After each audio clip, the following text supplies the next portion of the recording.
ESPN945, also on your HD radio at HD2 98.7 WYCT, and streaming on our website, ESPNpensacola.com. Welcome into Sports Call with Jordan and Davis. Hey, you want to be a part of the show today? You can text or call. That's right, text or call 972-1945. Again, that number 972-1945.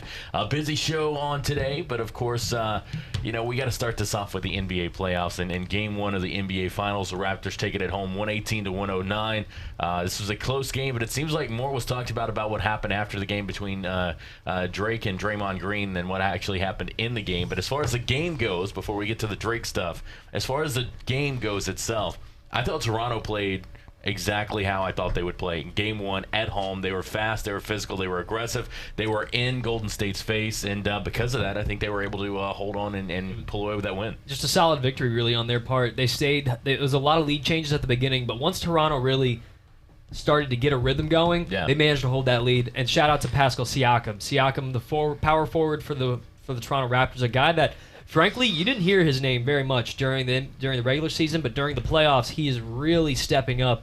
And one of the comments that I heard, I can't remember his name, there was an NBA analyst that said, there was a lot of lack of transition defense on the Raptors, on the Warriors part, I should say, and that's where Siakam was really able to take advantage and get his buckets. 14 out of 17, hitting both his free throws and scoring 32 points to lead the Raptors to victory. It was a really solid game. And then Kawhi Leonard was Kawhi Leonard doing his thing throughout the game. And Steph Curry, he had a good ball game. He did miss some shots. He took a lot of shots, Scored and he 30 missed points. Yeah, scored 34 points. 34. Still led them in points, but they were. I think during this game, you saw where Kevin Durant was huge for them during the finals last year. They were able to really get by over Portland in the conference finals. It also helped that Portland couldn't hold a lead to save their lives, but I think we saw that Kevin Durant is still a big part of the success on this team. Yeah. And see, one thing with Kevin Durant, he's a big part of their fast break offense. He's a big part of it. With not having that factor in their fast break offense, you could tell it was a big effect. But yeah, it was a great game by the Raptors, and hopefully Kevin Durant possibly to start game 3 or 4 is what I was hearing, but I doubt it. I think maybe 5 or 6. I don't know. And they're downplaying his injury. Yeah. Oh, absolutely. They from the very get-go, they're like, oh yeah, he'll be out for the rest of this series, the rest of the conference finals, but that's okay. And they didn't really need him. They were better than Portland just in general, but they're downplaying the injury, and now it's misleading fans. You think, he's just gonna be out the conference finals. We didn't need him anyways. He'll be back for the finals, and we're all good to go. Well, he's out game 1, and he's not gonna play game 2. Game 3 is the biggest question mark because, if they were to lose this second game in Toronto, you're going back to the Oracle. You do have that going for you. There's no way this is going to be a sweep, and the Warriors are a good enough team to where they're not going to get swept, and they're not going to worry either. They're not going to panic. They're a good enough team to know that they can still win. But at some point, if it gets to that point in the series that they are down and their backs are against the wall, is Kevin Durant going to be healthy enough to get back in there and provide that much-needed offense? Because he is a big part. He was a big part of those last 2 championships. Now, they blew out the Cavaliers. I think they didn't need him in the series against the Cavaliers because they just blew him out. That was not even close, especially after that Game 1, which, by the way, yesterday was the 1-year anniversary of the J.R. Smith and LeBron James reaction, that famous reaction. But I think we're seeing that Kevin Durant really is a big part of this team and their success. And I think you hit it right on the head when you were talking about him coming back for them. Is he going to be healthy enough? Because they may get into a situation to where they may go down 2-0, and they may be in a situation where Game 3 or Game 4 comes around at Oracle, and the coaching staff, Steve Kerr, may have to go to Kevin Durant and say, look, man, if you're 75%, if you're 70%, I need you out there. I'm not going to play you a lot, but if you can go, I need you out there for not just for the productivity that he's going to bring, but having him on the court is going to bring a different aspect for that team as well. And what's not helping at all is that people are already talking about where Kevin Durant's going to go next year. And right now, the New York Knicks they're literally 6-5 favorites for Kevin Durant to go to New York. Who would put money on that? You wouldn't win any money if you were to put some money on that. But also that's a huge distraction. Yeah. That is a huge distraction for any team out there where you're trying to win an NBA Finals, but yet the conversation is he's going to be playing essentially in New York next year. That is such a big distraction, in my opinion. I don't see the point of it. Like, I don't see why the NBA has to be so dramatic with these type of things. Like, it's always the NBA that does things like this, and I don't know why. And who cares if Doc Rivers, speaking on the NBA being dramatic, who cares if Doc Rivers says something about wanting Kawhi Leonard on his team in LA? Of course, what coach in the NBA wouldn't want Kawhi Leonard on their team? And they fined him $50,000. Then fine LeBron James $1 million. Exactly, how many times has he gone out lunch with players? Yeah. How many times has he had an influence on where players go? I mean, he basically had his own influence on going to LA, and he can like the whole Anthony Davis thing. Now that's actually back up in the air now that it looks like Zion Williamson's going to be going to New Orleans. Like how many times has LeBron James had some kind of influence on a player coming to a certain team, and nothing? Not just at LA either, at money. Miami, at Cleveland. Yeah, it's happened multiple times. Well, let's face it, the NBA is LeBron's league. Yeah, it is. That brings in their ratings, that brings in their money. The NBA needs LeBron at the forefront, and the NBA needs LeBron to be right there in the middle of everything. And if they're not, they're losing money. For now, I think once Zion's in the league for a couple of years, I think LeBron actually starts getting fined. Yeah, they're even saying tampering. Now they're going to enforce tampering. Yeah. Oh, now when a coach, not LeBron, who's essentially still the face of your league, when LeBron is blatantly tampering, right, like nothing at all. But then when Doc Rivers makes a comment, all of a sudden, $50,000 for tampering. Just the word tampering actually really annoys me. The fact that the NBA fined him for tampering, that just bothers me. Like, he's like the puppet master of the NBA right now. He's just like toying around with all these guys.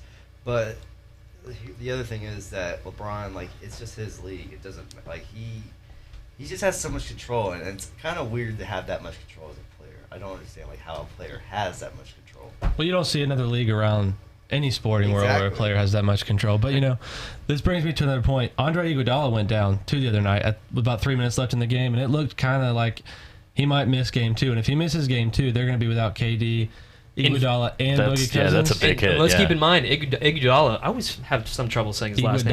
Iguodala, he was their MVP the first championship they won during this That's true, yeah. dynasty. Yeah. So, Steph Curry has not won a finals MVP. His MRI came back clean. He's expected to play game 2. Is he? Okay. Is he? I read something yesterday saying he wasn't going to play game 2. Yeah, because I remember seeing that yesterday, that it came back clean. Because he's that sixth man that's really he is needed for the Warriors. So to be missing him, you're continuing to miss those key elements. Now, and again, Steph Curry, he'll take all the shots in the world and still score like 35, 40 points. But you still have to have that 1-2 punch, which Klay Thompson usually is that guy. But it seems to me like they're doing a great job defensively, the Toronto Raptors are. They're doing a great job defensively of holding shots. I am okay with Steph Curry taking 50 shots, making 15 of them, scoring 40 points, but yet the rest of the team is slow. I am totally okay with letting Steph Curry take all those shots, miss most of them, score the points that he's still scoring, and then shut down the rest of the team. I'll take that all day. Do you guys think that Steph Curry needs a Finals MVP on his resume? No. You don't? No. Absolutely not. Yeah. He retires today. He's in the Hall of Fame tomorrow. One of the greatest point guards of all time. I've just seen it all week that does he need the Finals MVP on his resume? Like, does he need it? Does he No. need it? I don't think so. Not at all. No, because he's done enough. Like, for what He he's has- done in the 3-point category, from what he's done for the Warriors, bringing them back up to life, and making this whole dynasty era. And don't forget the 2 MVPs that he's won just in the NBA, Yeah. not the finals. I mean, yeah, this finals MVP could be elusive for him, but who cares at the end of the day? If I retire, I am not thinking about the finals MVPs I don't have. I'm thinking about the rings that I'm wearing on my fingers right now. I'm thinking about that, and I'm also looking at the 2 MVP trophies of the league. But also, I want to, before we dive into Drake, because I think we could spend the entire next segment talking about that, because I have a lot to say about that, and not bad stuff, by the way. I hate the fact that the NBA Finals is so dragged out. Yeah, why could we have not had Game 2 last night? Yeah, It's in Game Toronto. 2 easily Yeah. could have been last night. Not even just the Finals, the entire NBA playoffs. Yeah, because that's been going on for about a month and a half Freaking now. half the league makes the playoffs. Yeah. Exactly. But not only does half the league make the playoffs, and the NBA playoffs are so stinking long, but then you get to the finals, it's like, let's pump the brakes even more. Let's Exactly. really milk this one out. Well, for one, I think the money is there. Like, the advertisers, the draw, the fans, the anticipation of the game, it drags that out even longer. And I think it's a big moneymaker for the league to have fans and sponsors they're continuing to pay, and then you're just dragging it out. I think that's a big moneymaker for the league. And I go back to the anticipation. Like, fans, the longer they wait, the more they want it. So now they're having to wait a couple of days. That's 3 days between games. Lord, this is like a month-long finals, it seems like. That's why our show next Saturday, it's probably going to be like Game 4 we're going to be talking about. Exactly. Like, I don't know why my dad, he's been saying the same for years. Like, why do they drag out the playoffs so long? Like, look at baseball. They have 1 month for their playoffs. It's October. It may go to November 1st or 2nd. If there's a game 7 in the if World it gets Series. there. That's it. But the playoffs for the NBA, they just go for about 2 months. And maybe they want to give them that game break. Okay, they gave them last night. Why aren't they playing tonight? They're waiting until tomorrow. No, there's a travel break between where you go to the different location. But they're still in Toronto. Well, it's also they're staying in Toronto. Exactly, that's the thing. Just play it tonight if you're not going to play it last night. They should play it at least last night. I think that a lot of it also has to do with like primetime scheduling. I mean, think about on Sunday. It's Sunday night, 8:00 tip off. Really, that's a time where you see a lot of championship games occur. It's because I think it's a good prime time where people are going to pay attention. And they're not going to go against the NHL obviously because the Stanley Cup Finals are going on. Game 3 is tonight in St. Louis, and we'll be talking about that a little bit later. But they obviously don't want to run into the NHL playoffs. But also, I think Sunday is that time where there's nothing else going on, and they can have the most attention devoted to this one game. And again, I go back to the anticipation. If the longer you wait, the more people are going to want it. So now you're going to have more people probably tuning in, which, by the way, this NBA Finals, just in the United States alone, viewership was down, which is odd because you'd think since viewership in the United States is down, but in Canada, it's record high for obvious reasons. Obviously. But, like, here's the thing. When you draw out so long, I think people will start to just, like, say, forget it. Because, like, of course, people that are fans of the teams, they're going to watch it, and fans of the game are going to watch it. But, like, if you're not a huge fan of the game or are fans of any of the teams, they're just going to be like, this is going way too long. They're just going to go do something else. Like, that's how it is because they draw it out so long that they're just going to forget about it. But it's like in baseball, it's... they do 2-3-2. They do 2 games and they play back to back, and then they take a day for travel. And then they play 3 games in a row, 1-2-3, and then they take a day to travel, and then 1-2. The only break necessary. Like, that's the thing. They're staying in Toronto, and there's a 3-day gap between games. Like, first off, I do not buy the argument that it's for rest. Really? No. Really, you go to bed, get a good night's sleep. You have plenty of rest. How long of days do they have during the NHL playoffs?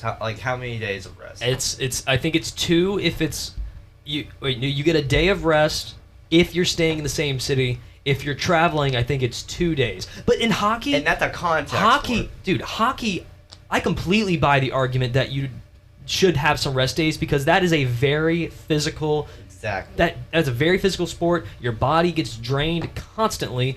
I buy the argument if rest is the argument for hockey. I don't buy it in basketball. I think it's purely money and viewership. This is the contact you have in basketball. That's all you have. That's all you have right there. That's all you have. That's actually a foul and a fine now in basketball. Yeah, actually, sometimes they'll call the foul and you didn't even touch the guy. Yeah. It's just a really fast-moving sport. And with viewership down, though, that doesn't really surprise me. I mean, you got a Canada team, obviously, so that throws a lot of the United States out, and then you got the Warriors, so who really cares about that? And normally, when you have LeBron in the finals, you get the LeBron views. But before that, you've got Golden State Warriors. Oh, wow, 4th time in a row, 3rd time in a row. Who cares? That's another reason why viewership is down, team. No one cares. If it's a Canada team in the Warriors, who cares? You got your people in San Fran, and you got your people in Canada. I think it's 5 in a row. Yeah, it's 5 in a row for the Warriors. I am personally fired up for Toronto because I know Toronto is one of those cities, they love their sports. Well, that's their team. That's the country's team. One of my good friends, he's from Toronto, and he actually just moved back a couple of years ago. He told me there is nothing like going to a Toronto Maple Leafs game. He's like, I've been to many hockey games all over the country. Like, I go to these Ice Flyers games. Like, I have never, you will never experience anything more just pandemonium than going to a Maple Leafs game. And I want to do that now. I don't watch a whole lot of hockey. I've been looking at the Stanley Cup Finals a little bit.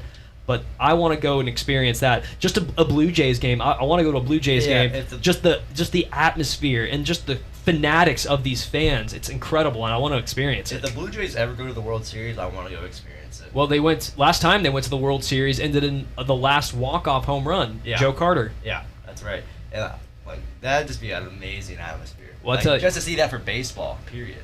I really want to know though tomorrow, what kind of impact is Drake going to have on this basketball? I want to see the games he comes out with today. Well, I'll tell you what, speaking of Drake, we'll take a quick time out. When we come back, we'll talk about what Drake did in Game 1, both during and after and before the games. That's coming up next on ESPN Pensacola 94.5.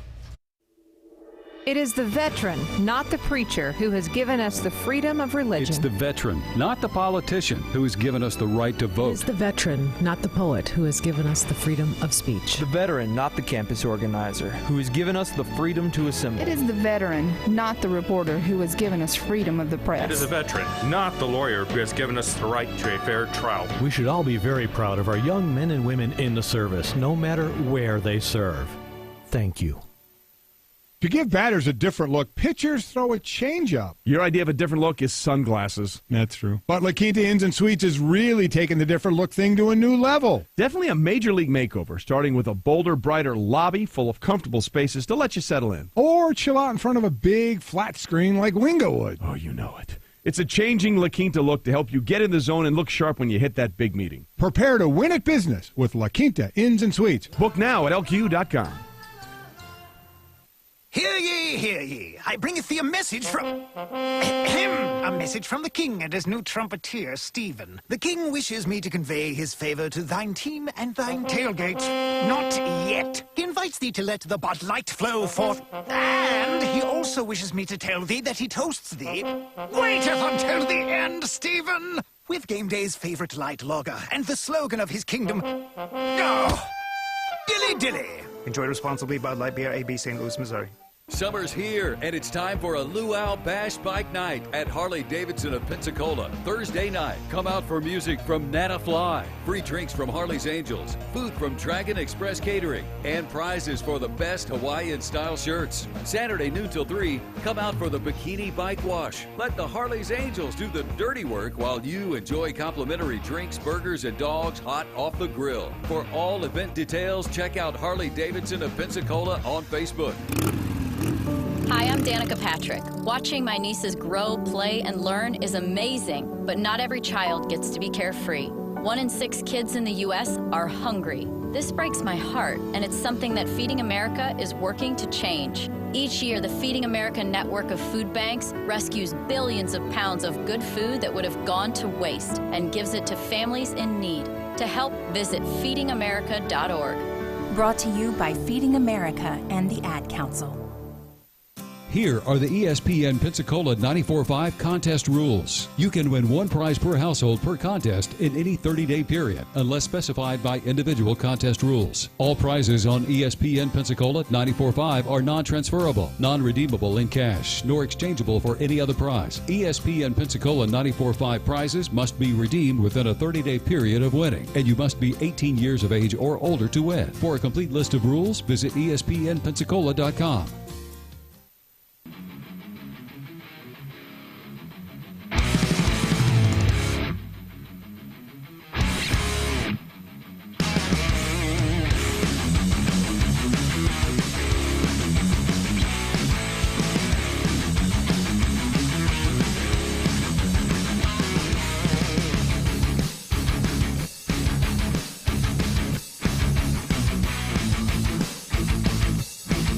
ESPN Pensacola 94.5, also on your HD radio at HD2 98.7 WYCT. Welcome back into Sports Call with Jordan and Davis. You can be a part of the show by calling or texting at 972-1945. Again, that's 972-1945. Let's stay with the NBA titles here, or the NBA finals here, but let's go off the court and talk about Drake for a few minutes. Drake, first of all, shows up wearing a throwback Del Curry Toronto Raptors jersey. First of all, it's autographed, and I think that's a nice little troll there. That's something we don't see Spike do. Spike doesn't go quite that far of wearing the father of the players that he's opposing that night. He doesn't quite wear their jersey, but it was a nice little touch for him there in Game 1. But he continued to kind of continue on his antics, and I know we talked about it a little bit after the game was over, but you were not a fan of him kind of getting in the face of some of the Golden State Warrior players. Even if Portland had made it, he could have still done the same thing for Game 1 because of...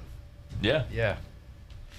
That's what's funny about it. But I'm no, I not did. a fan, McGinnis, so I agree with you there. I do not like it, but it's also kind of entertaining just to see like the maturity of the NBA players being exposed, because to see how they deal with stuff like this, someone on their level, it's like it's exposing their maturity. Look, this is one of those things that you have to be prepared to take him, because you're in Toronto. It's like playing the Knicks with Spike. Yeah. He is their global ambassador. He is going to have the same seat every time. You know he interacts with the players. You know he's not just a fan. He is not just a fan. He is Drake. He can literally do whatever he wants other than get on the court and play with them.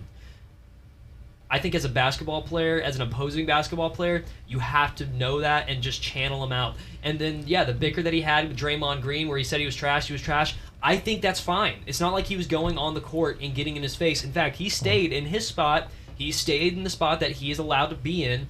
And he was jarring at Draymond. He was chattering. That's exactly what he can do. And even after the game, Draymond said, Drake's being Drake. In fact, it's totally fine. We're all good. I know after the finals, they're really, in real life, they're all friends. I mean, he has a tattoo. He has the Steph Curry number and Kevin Durant number tattooed on him, which, by the way, did you notice he had it covered up with a little Nike armband? Yeah. He had it covered up yesterday, or a couple days ago. I thought that was pretty humorous for obvious reasons. And then the jersey, the Dell Curry signed, autographed Dell Curry jersey, I thought that was fine. I thought that I was actually not expecting that, but I figured why would I expect him to do anything different?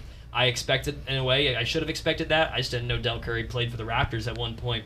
I'm totally okay with some of these antics that he's doing. It's where he gets on the court maybe and starts interfering with the game itself. That's where he goes way across the lines. But he's not doing that yet. He's doing what he's allowed to do, and personally, I'm okay with it. If they're going to come out and say that they have a problem with it, that's only going to be fuel for the fire. So I'm happy Draymond took it the way he did. I'm happy that he said that they're all good, that it's just part of the game, and that Drake's going to be Drake. I'm happy he said that, because if he were to react negatively to it, you got to imagine that this is only going to put more fuel in the fire for Drake.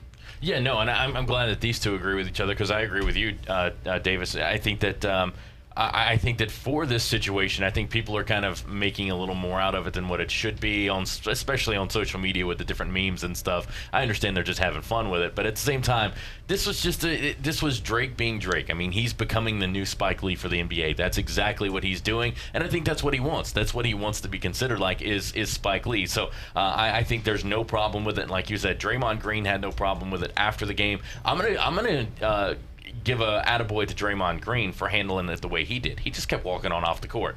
They had a little bit of a back and forth, and then he walked off the court. Same with Steph Curry. Steph and Drake kind of had a little stare down, and then Steph walked off the court. There wasn't anything to it. They didn't, get in each other's face. There wasn't a push or a shove. There wasn't anything physical with this. It was just some fun trash talking. And at the end of the day, look, for Drake not being an athlete, he has that competitive edge of an athlete. Even when it comes to music, he has that competitive edge. So when you got a guy on that court side, NBA Finals, he's going to do some trash talking. I personally think it's good for the NBA that Drake is a part of this. It's another storyline. It's another bit of It ties in pop culture to the NBA Finals. It brings in pop culture. And besides, the Warriors have even said, hey, you guys got Drake, we have E40. So we're going to have E40, you guys are going to have Drake. And in fact, E40 and Drake hugged it out before the game. It looks like E40 had courtside seats to that game as well, but he's not going to be the storyline. Drake will be, and Drake's going to continue to be the story when they go to the Oracle. I'm curious to see if Drake's going to be courtside during that game, if they're going to allow it. Oh, I think he will. I think he'll manage to get seats. I think they will reserve him seats. The NBA will make sure he gets courtside seats. I believe that this is good for the NBA. I think it's good that other people are this invested in their teams. Each team should have their super fan. Drake is their super fan. That's a famous celebrity. Actually, the Raptors have another super fan who is basically known because he's a Raptors fan. He's been to every single home game for the Raptors since they became a team 24 years ago. I forget his name, but he wears the headgear. The turban, yeah. The turban. He wears the turban, and he's known for that. And this guy's the Raptors super fan who's not famous. But Drake is their celebrity super fan. He is their global ambassador because he carries so much weight with him. I think this is good for the NBA that we have this storyline. I personally, I think for my main thing, I think that there's no reason, or who cares? Like, why is this such a big story? I have no problem with him being a fan, whatever. I have a problem when he is interfering with a coach, a player. Like, that's a joke. But on the other hand, who cares? Like, let's just move on. It's him being a fan. As long as he's not interfering with anybody, who cares? And I think when it becomes a problem for the Warriors, you could see how weak some of these people could possibly be. The reason why they're talking about it, though, is because they're reacting to it, though. Like, when they ask questions about Drake, they're reacting to it. They're giving their opinions on it. They're not just saying it doesn't matter about what he does or what he's doing. You're bringing him into the situation. You're the ones reacting to it, so they're going to keep on asking. It's going to keep on being this story. The media is making it bigger than it really needs to be. Yes, I think so. No, but also, it is interesting to talk about, though, because the only reason why this all came up is because Mike Budenholzer of the Milwaukee Bucks says that he doesn't believe a fan should interact with the team the way they should. My argument, the way that Drake is. But Drake's not a fan. Yeah. Drake is not your fan. He's not your average fan. Drake is not the four of us. The four of us go to a game, and let's say we have courtside seats. We are fans. We are fans because we are not Drake. Anyone else is a normal fan, but Drake is a completely different character. Yes, by definition, he is a fan, but he is more than a fan to Toronto. He means something else to that team. Therefore, he is not just a fan. He is also a global superstar. A lot of people know who he is outside of the United States and Canada. He's from Canada. Let's keep that in mind. A lot of people know who he is outside of North America. He is not just another person. He is going to be treated differently, whether any of us like it or not. And personally, I am okay with it. I do like it. I think it's entertaining to watch. I have personally been enjoying the conversation. Gave us a segment today to talk about. I have never been opposed to his antics. I am going to be opposed to it, though, if he gets on the court, and let's say there's a little fiasco on the court, he shouldn't have to get on the court and be a part of anything that goes on during the game itself. Him being a fan and him jarring with players, him doing that, I'm okay with it because I hold him to a different level than anyone else. Yeah, absolutely. If there's a bad call that's made, he does not need to be out there in the ref's face. That is what the Raptors don't need, and I'm sure they probably won't allow that. If that happens, they'll probably actually talk to Drake about that and be like, dude, you can't do that. That can cost us big time, so you can't do that. So I think until he does that, I don't think there's any problem with what he's doing. Yeah, I mean, I really don't care if he's on the sidelines doing whatever he wants to do. It's just like that moment when he touches the coach. I have a problem with that. Yeah, I actually keep that for pre or post game. Don't do that during the game. He's not a member of that team. You are a fan. You can do your super fan stuff like Drake does. Like, that's cool with me. I have no problem with that.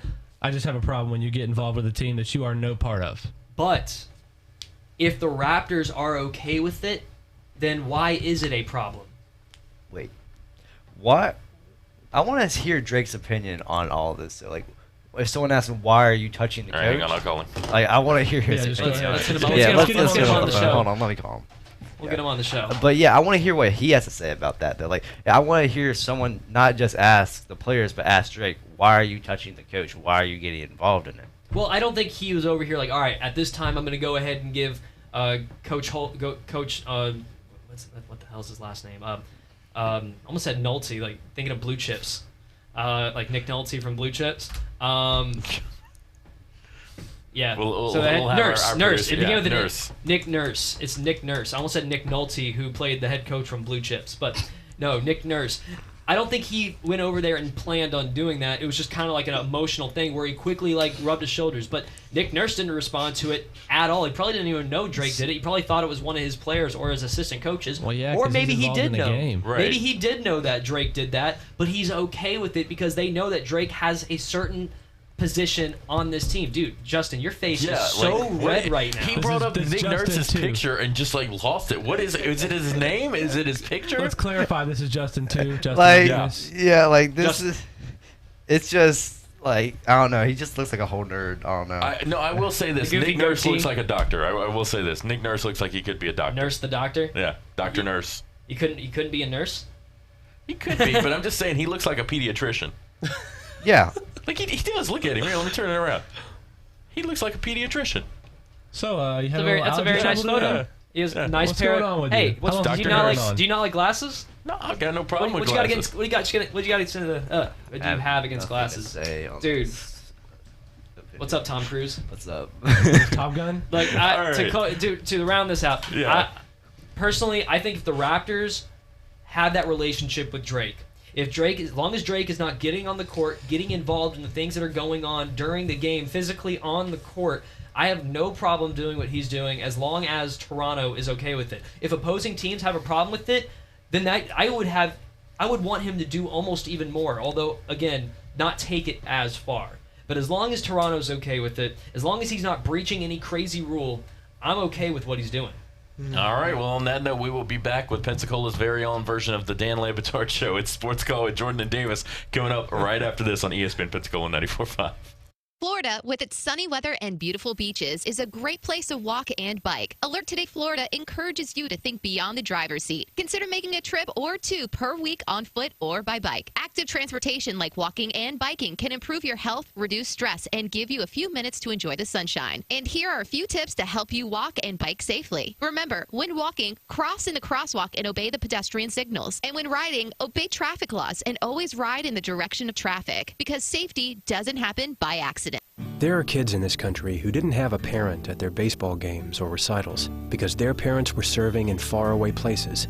But now they're coming home, and Wounded Warrior Project assists them through the Warriors to Work program. My mom used to be a tank programmer. Now she works with computers. I'm really glad she's home because I can't eat my dad's marshmallow macaroni anymore. To support the Warriors to Work program, contact Wounded Warrior Project at findwwp.org. Welcome home the brave. Hi, I'm Matt Kenseth. You don't have to be a race car driver to know that life can be full of drama. Some of it you can't control, like mechanical issues, high winds, and rain delays. But there's some drama you can skip. Skip the drama that comes with not having your high school diploma or equivalency. Find free adult education classes near you and finish your diploma. Visit finishyourdiploma.org. That's finishyourdiploma.org. You just need to take that first step and find free classes near you and leave the drama for the racetrack. Brought to you by the Dollar General Literacy Foundation and the Ed Council. I'm little teapot, short and stout. Here is my handle and here is my spout. No, Dad, like this. When I get all steamed up, then I shout, tip me over and pour me out. This is WWE superstar Roman Reigns.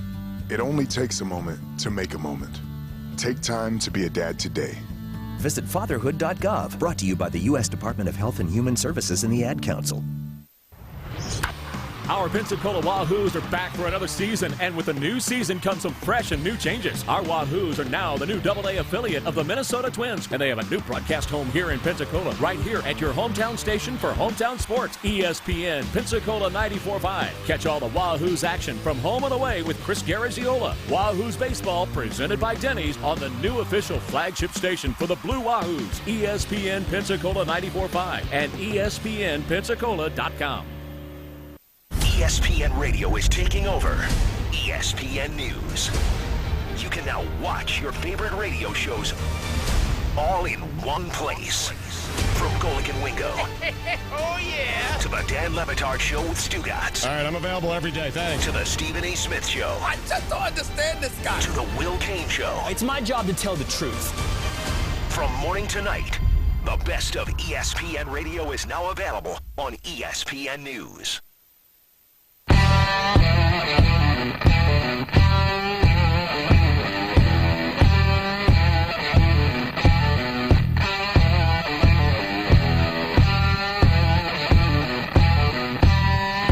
ESPN Pensacola 94.5 945. Also on your HD radio at HD2 98.7 WICT. Welcome back into Sports Call with Jordan and Davis. Having a lot of fun on this Saturday afternoon. If you want to be a part of the show, you can text or call 972-1945. Again, it's 972-1945. And I want to kind of bring things down for a second because, obviously this weekend in Major League Baseball, we had something very sad happen. Could have been a lot worse. Thankfully, it didn't have a bad outcome that it could have had.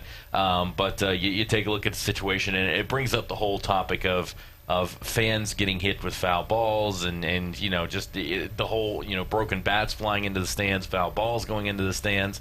And it's a tough situation because it brings up that conversation, but also at the same time, you hate to see this happen to anybody, especially when it's a little kid. This is one of those tough stories. But it's one of those stories where it's happened a couple of times. It doesn't happen all the time, but it's happened enough to where it's worth having the conversation of should we continue to expand the netting. Now, over the last couple of seasons, the netting in baseball behind home plate continues to stretch as far as the dugouts now. It continues to get further. But foul balls, hard hit foul balls, can continue to go beyond the nets, and it could possibly strike a fan that's either not paying attention or they tried to catch it and they just simply missed, mainly because they don't have a glove or they just simply missed it. Now, in this case, Albert Almora Jr., the center fielder for the Cardinals, really good center fielder, by the way. Cubs. The Cubs. Thank you, Cubs. That's what I meant. He hits a foul ball, and he immediately, his side is, he looks at the girl that before it's even hit, because he knew where the ball was going to end up. And in his mind, he was hoping that it wasn't going to hit her.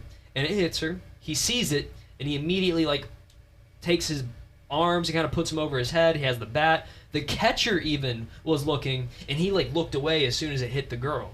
And a whole lot can run through your mind because, one, Albert Almora is a father of two sons. Yeah. And he understands that if that were his kids, this would be an absolutely life-halting moment. So he's worried about this girl. He has no idea what kind of injury this girl just sustained. He has no idea if she is seriously hurt. He has no idea if maybe something even worse happened to this young girl.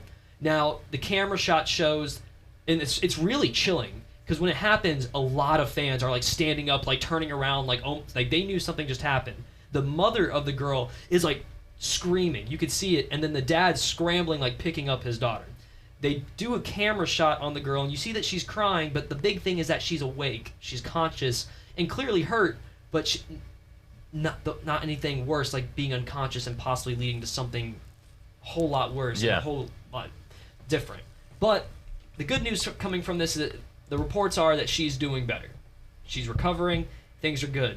Albert Almora, he gets an update from the security guard who's watching over that section. He's just in absolute chaos. He's crying. He seems maybe relieved that this happened, but he's also probably really guilty that this happened. But he's calling for a change of the netting. He wants it to be expanded. The question now is Major League Baseball going to do it now that this girl is reportedly doing better? Is it going to make a difference? As a fan, would you want that because this happened to this child? As a parent, maybe would you want this netting so that your child and you could be safe when going to a baseball game? And also, let's keep in mind, when you go to a game, you do assume the risk that something like this could happen, so you can't sue over it. Yeah, I think, we were talking about it in the commercial break, and I think it's one of those things. I said that, unfortunately, because the worst case scenario didn't happen, Major League Baseball is going to drag their feet on this. Case in point, you go back a couple of years ago, the father, I believe it was actually on Father's Day, falls over the railing at Ranger Stadium, dies. They were very quick to raise the railing around Major League Baseball stadiums. Yeah. They did that quick. And because she's going to be okay, they're going to drag their feet. They're going to look into the numbers. They're going to see how this is going to affect attendance and everything you were talking about. Is as a fan, would you want a netting in front of you and things like this? And that's sad because it's protecting the fans. It's there's a reason that the fans in football are so far away from the action on the field, and it's not like with arena football in the NFL where the stands are right there on top of the action to where players can fly into the stands. It's a safety issue. And if I could just speak on behalf of myself, as a fan, one of my goals is to go to every stadium and watch a game. So as a fan, I always bring my glove. I always want to bring my glove because you never know when you're going to have the opportunity to catch a home run or a foul ball wherever it is that you're sitting, so you want to bring your glove. That's just me, though. That's not everybody. And for me, where these people are sitting, Justin, too, you were looking at it. You were looking at how much ticket prices typically are in the section that they were in. It's about $100 a pop. It's about $100 a pop. For $100 a pop, I would like to have the most visibility possible. I would like to see as much of the game as I possibly can. My fear is I'm going to spend $100 on a seat, and I'm going to have a net in front of me obstructing some of my view. That's $100 a pop on a game against the Baltimore Orioles. So a team who's one of the worst not in against baseball the right Chicago now. The worst Cubs. in baseball, yeah. Not against the Chicago Cubs. Yeah. And I think that it's a shame that it did happen, and people may not like my viewpoint about it, but I feel like there should not be a net there. I mean, you assume that risk when you come to the ballpark and you sit there. Yes, it's dangerous, and I agree with that, but I don't want to sit. If I'm paying that much money, I don't want to sit behind a net. And then what happens when this happens to someone sitting down the left field line? Are we going to throw a net down all the way down to the left field foul pole? And here's the thing is that, sorry, Justin, I'll let you go right after this, but at Blue Wahoo Stadium, there's signs all over the place that are saying, watch out for, foul balls or, flying objects may fly into stands. And also, there was several ushers, and even downtown Dave came down the first baseline where I was sitting last time I was at a Wahoo's game past the net, was giving people a warning before the game started. Hey, guys, keep an eye out. Foul balls do come in this area line, especially with left-handed hitters. They're going to be coming this way, so just keep an eye out, be prepared. And I think that, I agree with Justin, too, on this. You assume that risk when you sit there. The only place I've ever actually seen a netting go all the way down the foul line is Williamsport Little League World Series. And it's Williamsport's completely netted. netted. Yes, it's netted. And that's the only place. And of course, now, granted, that's like the size of a T-ball now field. in Santa Rosa County this year, they started putting dugouts in front of the nets. I mean nets in front of the dugouts, because of the foul balls flying to the dugouts, and because one of our situations that happened with us, that kid got hit straight with a foul ball, immediately. In the hospital, had his jaw sewed shut for 8 weeks. Yeah. Ouch. Yeah, it was really. I was standing right next to the guy when it happened, and goodness. Yeah, it was a pretty scary moment. So they started putting nets up in front of the dugout. I don't think Escambia has done it. It's a mandate for Santa Rosa County. It's not for Escambia County. Yeah. And so nets are starting to become a thing more and more. I think that's a whole different thing. That's a dugout that you're 20 feet from home plate, not 150, 250 feet sitting in the stands. Yeah, and it's one of those things for the dugout. I think the players are guys that in the dugout situation, the players have the reflexes to where if a ball gets in there, they can get out of the way, they can make the catch and even pull it in the dugout because they're athletes. They have that. But a little girl that's sitting down the third base or first base line, it's going to be very difficult for her to be able to react in time for that. And if the parents are, maybe the parents are trying to get the other kid a hot dog or something like that, then that's just going to create that whole situation. But yeah, look, I agree. You assume the risk when you sit there. You should know that could happen. I'm sure the parents did know that could happen. But at the same time, if Major League Baseball did decide to take these safety measures, part of me agrees with Davis. I wouldn't necessarily want to have a net my way, but at the same time, when you can just kind of sit back, relax, it's if you've ever sat behind home plate at a Wahoo's game compared to sitting down the right field line or the left field line past the net, there's a difference in a comfort level. You don't have to be so alert and aware. You can just kind of lean back in your chair and enjoy the game because that net is there. And yes, it does obstruct a little bit, but at the same time, if I'm going to be safe from something that could possibly kill me, I wouldn't mind a little bit of a netting. Netting's not going to happen anytime soon. Exactly, and also it's not happening. The netting, not right I think now. it was the past year or two. The Wahoos, they increased their netting about 30, 40 feet because it used to not cover over the tunnels of the dugout, and now it does cover. Now it goes all the way past the dugout. Yeah. I also look at it from the angle of, as a guy who played baseball most of my life, odds are if a foul ball is hit my direction, I have a good chance at catching it. Yeah. Now, or the reacting person, to it. Yeah, or reacting to it at the very least. The person next to me probably never played a day of baseball in their life, but they wanted to come to the game. So their chances of catching the ball may be a lot more slim than mine. But that's also, I credit that to me being a baseball player. And also I wanted to keep this in mind, and that's why I don't want a net in front of me. Other people may look at this completely different. Albert Almora probably never thought about this at all until this situation happened. But that's just it. No one's going to think about a whole lot of stuff until it somehow impacts you. That's a lot of stuff. You're not going to have perspective on something until it negatively affects you in some kind of manner. So now he has this perspective. So now he's calling for the nettings to be changed. Chris Bryant, his teammate, was saying the same thing. Yeah, I want to see some changes because as a team, it impacted all of them. As the Houston team, it's their stadium. This now impacts them because one of their fans has been injured. So now this impacts them, and they probably look at this as, yeah, I think we want to see some changes. I see the argument there. But I'm going to go back to what Jordan was saying, and because the person's okay, and because everyone is supposed to assume the risk, I don't think the change is going to happen. At least not this season. It can't happen this season. I think there's too much that goes into it. Also, let's keep in mind how expensive it is to put up that netting. They were talking about it at Blue Wahoo Stadium. We were at Blue Wahoo Stadium, and they were some of their front office. I had the opportunity to be in the same room. We're talking about this event that happened, and really, guys, it's not going to happen at Blue Wahoo Stadium. The netting changes. It's so much that goes into it, a whole lot of money that goes into it. But you still have to reinforce, the safety of pay attention. Bring a glove. If you don't bring a glove, be ready to get out of the way, but pay attention. Don't spend money to go to a baseball game and then look at your phone the entire time. That's not fun. If you're gonna do that, sit somewhere else. Yeah. If you're gonna do that, go to the outfield, where you have a better chance at reacting to a situation, like a ball coming at you. But also, at what length are we gonna stop? Because I think that there's an opportunity to get hurt, for a fan to get hurt anywhere. There's an opportunity for a fan to get hurt anywhere. Same goes for a home run ball. So are we going to put netting That's what I'm on saying. a home run ball? Yeah. No, because part of the thrill of a baseball game is catching a foul ball or a home run ball. So at what lengths do we go? I think the Nets, they expanded them a couple seasons ago, are good where they are now. I don't think anytime soon we're going to be making changes. What about this real quick before we go to break? Because we've got the Women's College World Series here, and they've got a camera behind home plate, and there is some kind of shatterproof protective clear glass lining there. But in front of the camera to keep the cameraman safe. What if they put something we're not talking like hockey size, but maybe 2.5, 3 feet tall along the wall there to protect those first few rows? I think I'd rather have the net. Even though it's clear. I would rather have the bars because if it's like a hot day and the breeze is coming through, oh man, I want that breeze. I think that's one thing. I think also there's a fear that maybe birds would fly into it. You never know.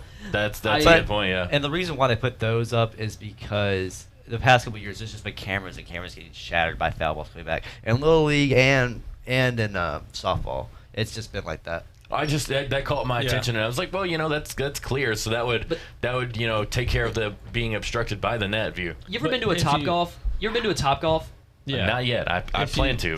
Much fun. If you look there, it stops. Yeah. Above the camera. That's right. But where I was going with the Topgolf is that and this actually, I've been to Topgolf twice. And the first time I went, this guy was on the third deck. He hits his ball, somehow falls off the ledge, but the net is there. He fell into the net. He was perfectly safe. This guy was probably drunk. Who knows? Because it's kind of hard to fall off the edge.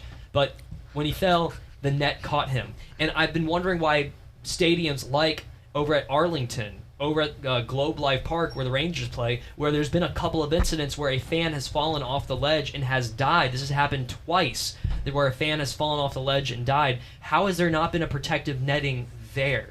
Now, that is my argument, and for some reason, they will not do something like that. Yeah, instead they just raise the railing. They raise the railing. What is the opposition to having a net there? I will never understand that, at least not right now. But I do know we have to take a break. Yeah, we do need to take a break, so we'll take that quick time out. We'll come back with more Sports Call with Jordan and Davis right here on ESPN Pensacola 94.5. Captain Eric Lawrence was training Afghan soldiers when his truck was hit by an IED. I sat home alone for months. I didn't want that anymore. I wanted to go back to work.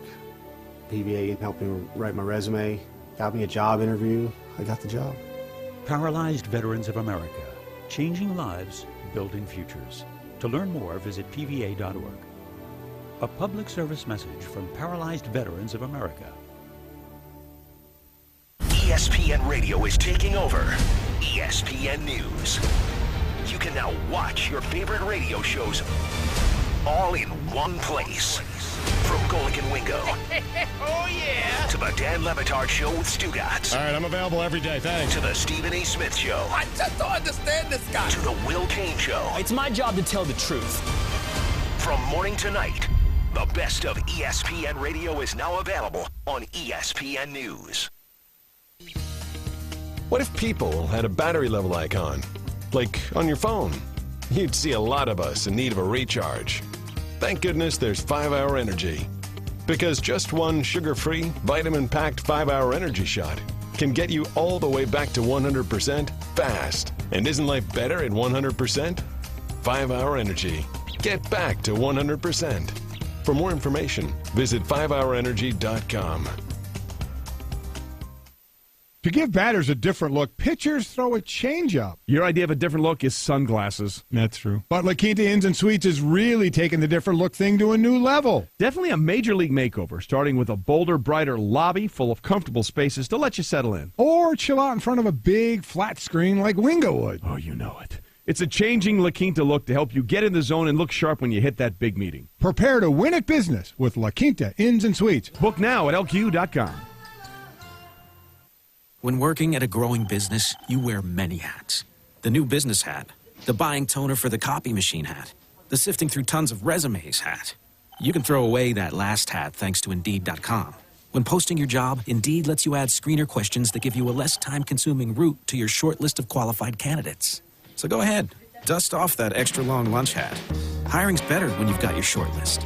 Save time on hiring when you post a job on Indeed. Get started today at Indeed.com/hire.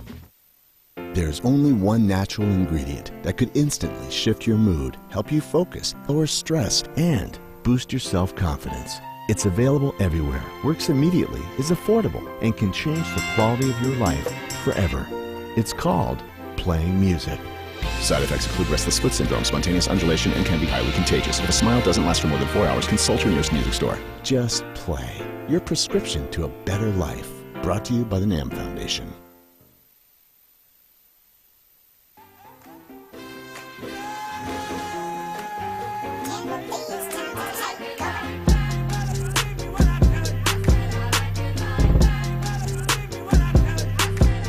ESPN Pensacola 94.5. Welcome back into Sports Call with Jordan and Davis. You hear that music, you know what time it is. It's time for a little Love It or Hate It here, and let's go ahead and bring up our Love It or Hate It's. And it looks like we do have Major League Baseball. We'll go ahead and start with this one since we were just talking about it. Yep. Justin? All right.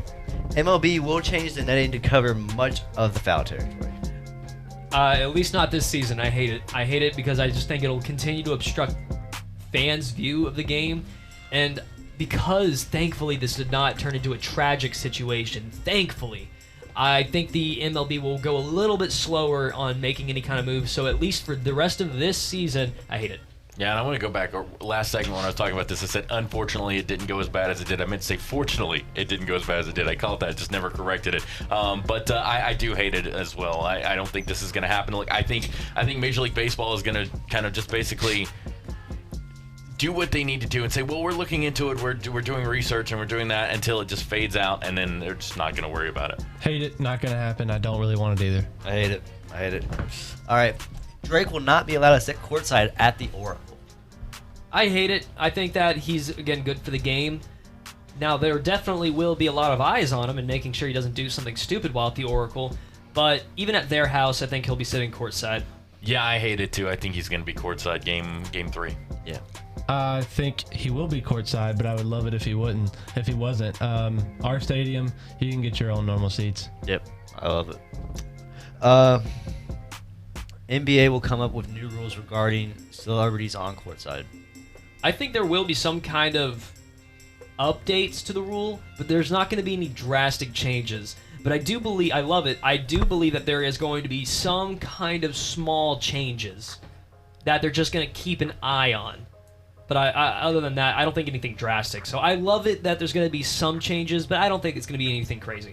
I love it too. No contact with the players or coaches. I think that's probably going to be something along the lines. I mean, you look at what Jack does with Laker games. You don't see him, even back when he was younger, you didn't see him running out on the court and high-fiving players when the games were over. He stayed in the seat. He stood there and he clapped with his shades on, looking all cool like Jack Nicholson does. So I think it'll be something along the lines of, no contact with the players or coaches. 100% agree with Jordan. All right. MLB will break the total home run record again. Per season? Yes. Yeah, so they broke a record in the month of May, hitting a lot of home. You're going to dive more into this. That was my story. Yeah. You're going to dive more into this, but I love it. I think that we're in a day and age where players are stronger. They're hitting the balls a lot better, and I love it. Yeah. I love it too, because something we talk about on the sports drive, which you can hear 5 to 7 weekdays right here on ESPN Pensacola 945. We talk about the ball being made differently to where it actually flies further. There you go. And that's actually happening. They won't admit it, but it's happening, and I think that they will because of that. 100% the baseballs are juice, so yes, love it. They will absolutely break the record again. All right, throwing over to some hockey. St. Louis Blues will end the Boston championship streak. I unfortunately hate it, although I would love for it to happen. The city of Boston is just crushing it when it comes to their championships right now. The Celtics are like the one lone team that aren't doing it for them and like within the major sports realm. But even then, the pedigree of Boston's still alive and well. They have like a bunch of championships in their history. I want to love it, but I'm gonna hate it because I just don't think it's gonna happen. I think Boston's gonna win the series. I'm going to say love it because I wouldn't mind seeing the little guys knock off a giant. I wouldn't mind seeing St. Louis pull it off and win the Stanley Cup. David's going to beat Goliath. Let's go St. Louis. All right. All right. You got anything? Love it or hate it, and this will play into my wins and losses coming up a little later in the show, but love it or hate it, the SEC allowing alcohol to be sold at football games is going to be a nightmare. I mean, I love it. I would hope, and if this goes for any bartender, any server, you need to notice when someone is too intoxicated. They will have a limit on how many you can buy, I will say that. So, but then again, like they're not going to know how much you consume before the game. Right, exactly. And let's be honest, you've consumed a lot before the game. If you've ever been to a football game at any major college campus, you're going to see quite the influx of intoxicated 21-year-olds, maybe even less than that. I'm just going to say maybe, although yes, there's a lot of underage drinking that goes on at these games. I love it. I think it'll be something good for the game, and it's something that we'll all just grow accustomed to. I thought it was silly to begin with that they weren't selling alcohol at these games. Yeah, because it's not just the students there, it's also, you have a bunch of older fans. Also, I want to bring up this point also. A lot of college students are really cheap. They're probably not going to want to buy a whole lot of alcohol in the game anyways. I love it as a money aspect for colleges, but I hate it as an overall thing. I think it's going to cause way too much especially trouble. with the colleges around here. You can tell they know how to party, like Bama, LSU, Auburn. They know how to. They know how to get the drink on them. You sound like you're a little intrigued. No, right. I'm not. Hey, okay, so this is a topic in Major League Baseball that they've been kind of mulling over this topic, but love it or hate it, the MLB is going to one day move to robotic umpires. Ooh, God, I hope not. Yeah, I'm gonna say. I just go ahead and tell you that I hate it. Just basically copy and paste Justin's reaction to that. Yeah. I hate it because I think if players are able to make mistakes, umpires are able to make mistakes. Yep. And by the way, just the journey to become a major league umpire, it's about as difficult as it is to become a Major League Baseball player. The journey to the bigs, it's very difficult. These guys are the best, and guess what? The best baseball players strike out. The best baseball players make errors. They make bad throws. Umpires will make bad calls. It's a part of the game. Even the grounds crew, man, it's hard to get up there. The ground. Oh, now have you met the Pensacola Blue Wahoos grounds crew? Yeah, they do a damn good job. Yeah, man, they're on top it's of hard. Their game. It's hard. I hate it. If it happens, you will hear me bash Major League Baseball every single day for the rest of my life until I die. Exactly. I will bash them. There's so much that goes into it. There's just You're so much. Out on that beautiful manager, umpire, player, umpire, the Bobby Cox effect you're not going to ever get again. Speaking of which, 12 years ago today, we had the best manager umpire meltdown in the game. You'll miss at times because every umpire has a different way they like when a batter watches a strike three go by, they have a different way of ringing it up. If there were robotic umpires, I would have never been tossed from the one game I've been tossed from, and I'm proud of that moment, man. That's another thing. They won't know how to toss someone. I mean, someone has a button that says toss. Yeah, what do you do? Kick dirt at a machine? And the thing is, what I read, that if they do it, it will be a normal umpire behind the plate, and they'll have see the K zone on TV when you're watching a game. They'll have somebody up top radioing down the call from up top. That's so boring. Come on. All right, we'll be back with hour 2 coming up right on the other side of this break. It's Sports Call with Jordan and Davis, and we are not robots. We are here live in studio on ESPN Pensacola 94.5. ESPN Pensacola 94.5 WYCT Pensacola. Thursday night, come out for music from Nana Fly. Free drinks from Harley's Angels. Food from Dragon Express Catering. And prizes for the best Hawaiian-style shirts. Saturday noon till 3, come out for the Bikini Bike Wash. Let the Harley's Angels do the dirty work while you enjoy complimentary drinks, burgers, and dogs hot off the grill. For all event details, check out Harley Davidson of Pensacola on Facebook. Hear ye, hear ye. I bringeth thee a message from... a message from the king and his new trumpeter, Stephen. The king wishes me to convey his favor to thine team and thine tailgate. Not yet. He invites thee to let the Bud Light flow forth. And he also wishes me to tell thee that he toasts thee. Waiteth until the end, Stephen! With game day's favorite light lager and the slogan of his kingdom... Oh! Dilly dilly! Enjoy responsibly. Bud Light Beer, AB, St. Louis, Missouri. Pensacola Beach isn't just a sun-soaked white sand paradise. It's also the best dance floor in 50 states. Every Tuesday night, the stage near the beach ball comes alive with great music you know and love. Bands on the Beach are free shows every Tuesday through October, and they're brought to you by the Santa Rosa Island Authority. This Tuesday, it's Imogene. It's ex-members of the band Continuum, and they're a four-piece that utilize the term retro electric soul to describe their own singular style. Join us for live music every Tuesday night at 7 for Bands on the Beach. To give batters a different look, pitchers throw a changeup. Your idea of a different look is sunglasses. That's true. But La Quinta Inns and Suites is really taking the different look thing to a new level. Definitely a major league makeover, starting with a bolder, brighter lobby full of comfortable spaces to let you settle in. Or chill out in front of a big, flat screen like Wingo would. Oh, you know it. It's a changing La Quinta look to help you get in the zone and look sharp when you hit that big meeting. Prepare to win at business with La Quinta Inns and Suites. Book now at LQ.com. I'm Barry Cole, owner of Beret Jewelers. What do you think when you hear 60 to 70% off diamonds? If you're equipped with a good truth filter, a loud alarm goes off in your head and screams, mark up to mark down, mark up to mark down. At Beret Jewelers, we don't mark it up to mark it down, but I promise you we will always be the lowest price on comparable quality diamonds and jewelry. You don't stick around for 32 years unless you've done just that. Like people, diamonds have levels of integrity. Our job at Beret Jewelers is to find you that perfect diamond with strong levels of integrity, diamonds that are properly graded and beautifully cut so many years down the road it shimmers, shines, and stands out in a crowd. Sometimes the hidden treasure is right in your backyard, and for diamonds and jewelry, it's here at Beret Jewelers, brand new location next to Bonefish Grill on 12th Avenue or in Gulf Breeze. I'm Barry Cole from Beret Jewelers, and I want to be your jeweler.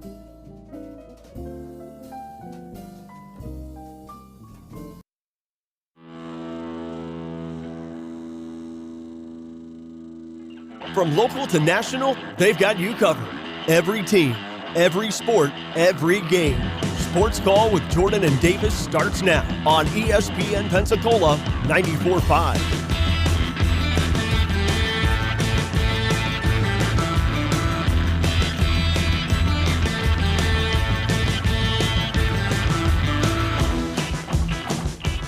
ESPN Pensacola 94.5.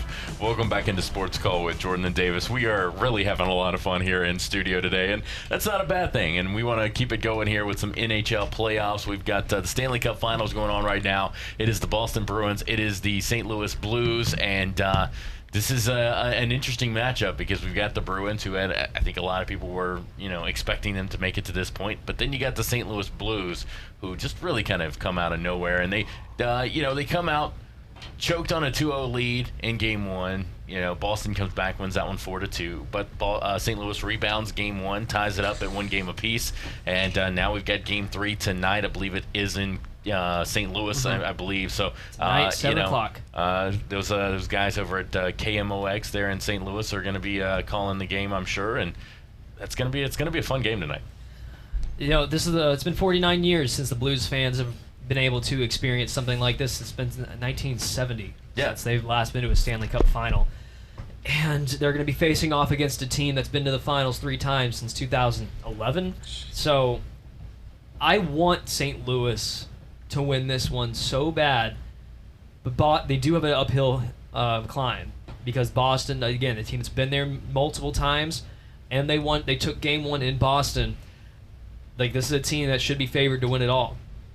However, that win in Game 2 for St. Louis, huge. What a huge win to get one in Boston before you head back home. Take that momentum, and then you bring it into your home stadium where you know they're going to be just crazy in that. It's going to be a madhouse in that arena going back to St. Louis. Because St. Louis, like, they needed this. They absolutely needed that win. Huge win on the ice.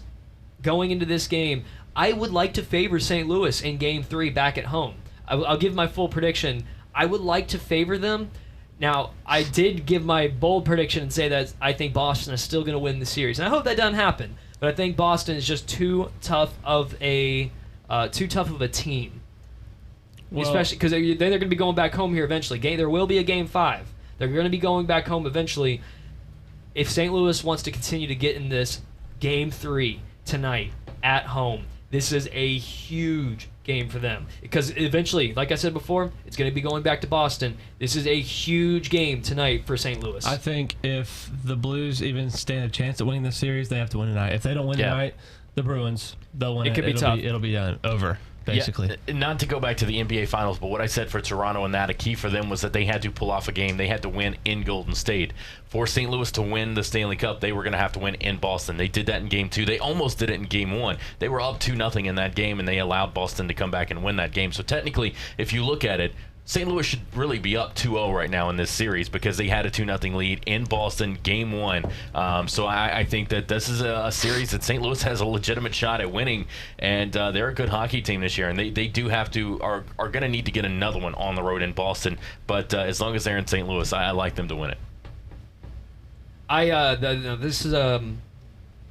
This is a good series. I was fired up to see that St. Louis won their series and was able to move on to the finals. Any team that takes a long time to get to a championship, I want to pull for them. That's why I was so excited about the 2016 World Series between the Indians and the Cubs, 2 teams that hadn't won the World Series in at least 60-some years. So, but you wanted the Cubs to win more. But so the Cubs were able to pull through. That made the series so exciting, right? Plus, it went to a Game 7. I wanted to pull for this team because, 1, they hadn't been there in a long time. And then, 2, this is the biggest one. I am so sick and tired of Boston winning it all. I like the city of Boston. I've been there once. I went to a Red Sox game. The Red Sox actually lost that game, but that was the year the Red Sox won the World Series in 2013.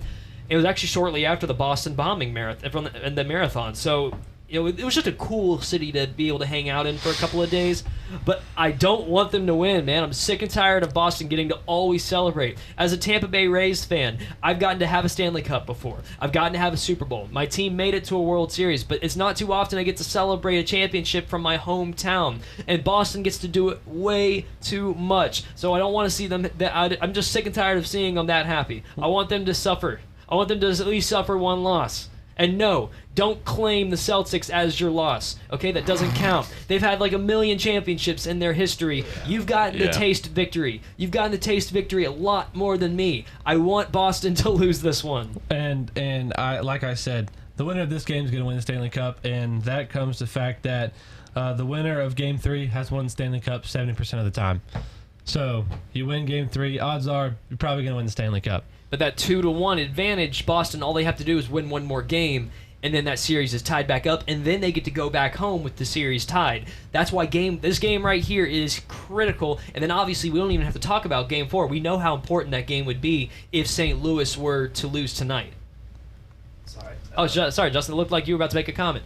No, just this pitcher right here, Gabby Plain. She is she's a freshman and she's on just a tear this year. Like she's 10-1 this season, has a .49 ERA coming in here, and that she just allowed her first earned run in 34 innings pitched. And what Justin was just talking about, the women's College World Series for softball is going on. Dude, this is the time where I love watching softball. It's so intense. It is so intense. She is good. Some of the most talented girls. Actually, no. Okay, shifting the conversation. She's Australian. Shifting the conversation. I've always wanted to do this, and I've never had the opportunity, and I hope I still get the opportunity to do this one day. I have never faced a true fast pitch in softball. You know, we've all played slow pitch softball, and it's fun. But I've always wanted to go up against one of these girls and see what the fuss is about. I've heard that it's really, really difficult, but in my eyes, I would think I could probably hit it since I used to hit high 80s, low 90s fastballs back in high school. I'm curious at a closer distance, what does a fast pitch look like? You want me to call up Jenny Finch right now and we'll get her out here? Love it. Love to. I would love the opportunity to face off against a Jenny Finch, a Kat Osterman. I would love to face off against these girls and to take them on. Hannah Rogers is a pitcher from Florida, right? Yeah, that's she's one that beautiful. I would love to strike out against her. I want to see what the fuss is about. It looks difficult, it really does, but I've never faced it. It's like a lot of people look at golf and think it's an easy sport, but then when you actually play it, it's an extremely difficult sport.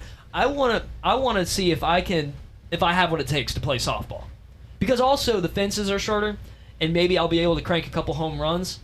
I want to see if I can do it. You got to make contact first. I've seen it's hard. I've seen major leaguers face off against Jenny Finch when she was still like the big star for USA. She was embarrassing them. And there's a rise ball in softball. We don't have rise ball in baseball. No. Unless you throw from down here. If you throw from down here a little bit. There are pitchers who throw normal and their fastball will rise a little bit because they just extreme. I will argue this all day. Nothing. Yeah, and this is something we should set up. This should be like a sports call thing we set up, and maybe we work with like a charity or something, and get somebody to donate for every fast pitch softball pitch we hit. They donate a certain amount of money, and we can give it to that charity or something like that. Something we could work out. One of us for ESPN. See, I don't have any personal friends of mine that pitch over at UWF or at PSC. If we could somehow get in contact with one of them and say, hey, we're trying to do a little thing. We want to try and see if who here can hit a ball, let alone hit a home run. Who here can hit the ball? I think I might know somebody that could help us with that. If we could get somebody to help us out, that would be pretty awesome. Okay, overhand, it is impossible for a pitch to be thrown downward to butt gravity and lift up. I completely disagree. No, it is because it's the Magnus effect. There's no Magnus effect there. There's no way. They couldn't put a man on the moon. They did because it's the opposite effect of it's the effect of an upside down curveball. You cannot get that throwing overhand. I don't know, man. I've caught some bullpens. See it happen. I've caught some bullpens. It raises, but it doesn't loop up like that. No, not like that. I'm talking about when you pitch a ball. And a rise ball is that. It's called the effect of an upside down curveball. That's what it's called because it rises up like that. Look, I'm not saying that a pitch does a gradual rise, like shoots rising up once you throw it overhand. I'm meaning when you throw the ball, it has a slight rise to it, just a slight. I'm going to tell you right now, upper 90s fastball definitely 100% rises, and I believe that 100%, and it will never back down from that. I'm just going to say this is a power hitter. Rise, size, 5. I'm going yard. It doesn't matter. Whoa. All right, let's get Bill Nye in here. Maybe Bill Nye will be able to help us out with the science. Okay. And maybe we'll lose his mind a little bit. It's not like a softball rise ball. Yeah, it can move up, but it's not a softball rise ball whatsoever. I think I want to say I have not played actively baseball since I was in high school. It's been a minute, so if I would need some practice before we do this. But I think this is a real challenge. We need to find a pitcher who's willing to pitch to us, and we need to do a home run derby, or not even a home run derby. Just see if we can play. We'll go over down to Exchange Park. It's a good place to start. We'll make this happen. We're gonna have some. Even if you're listening out there, if you are a really good fast pitch pitcher in softball, and you think you could strike us out, by all means, give us a call, 972-1945. Let's arrange this challenge. I want to make this happen sometime during the week. I know and a we lot are of going- people. and I know we a are lot gonna of try and make people. this happen. Justin, I you know can a prepare. lot of No, people. wait. I You know what? a lot of I'm sorry people. I'm sorry that your shoulder's messed up, but I want to do this now. Damn it! Let's wait till dadgum July so I can hit. And I think, no, but it's gonna be hot as hell. It's already hot. We Okay, live in but Florida. I would rather go ahead and do this now. Let's Okay, do this now. I'll go to a batting Look, cage I and get can a couple get someone. swings in. I can get someone. I know I can. All right, you can get somebody? I can get somebody. All right, get somebody. All right, so here's the thing, though. I'm not saying they'll be great, but they're like varsity starter level. pitchers. Sounds good to me. Yeah. All right. Here's the thing, though. Are we using wooden or aluminum bats? Oh, I think we're using softball bats. We're using softball bats. Okay. Drop 11. That's what we're using. Drop 11. Yeah, that's what the softball bat's like. It's drop 10, drop 11. Is the return that we get to turn around and pitch to them? Can I pitch?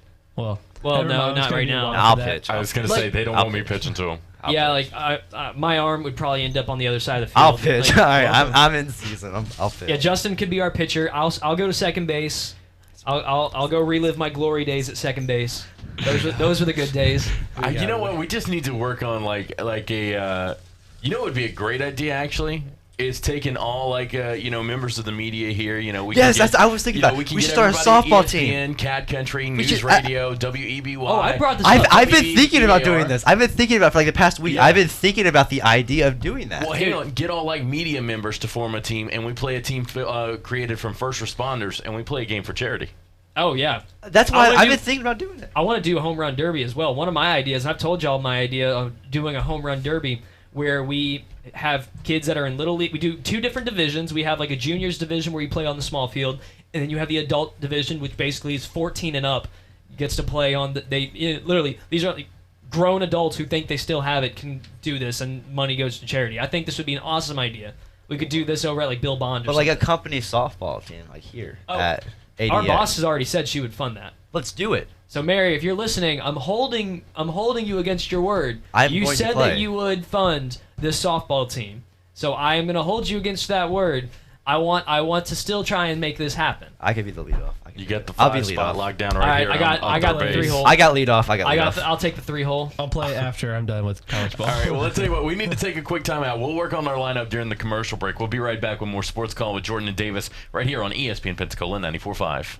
Hey, Chad here from the Sports Drive. Well, it's the offseason, so it's time to get the players ready, geared up for football, and motivate them. We've got to be the dumbest team in America in terms of playing the game. We give games away. We give them away, period. We couldn't do diddly poo offensively. I just hope we can win a game.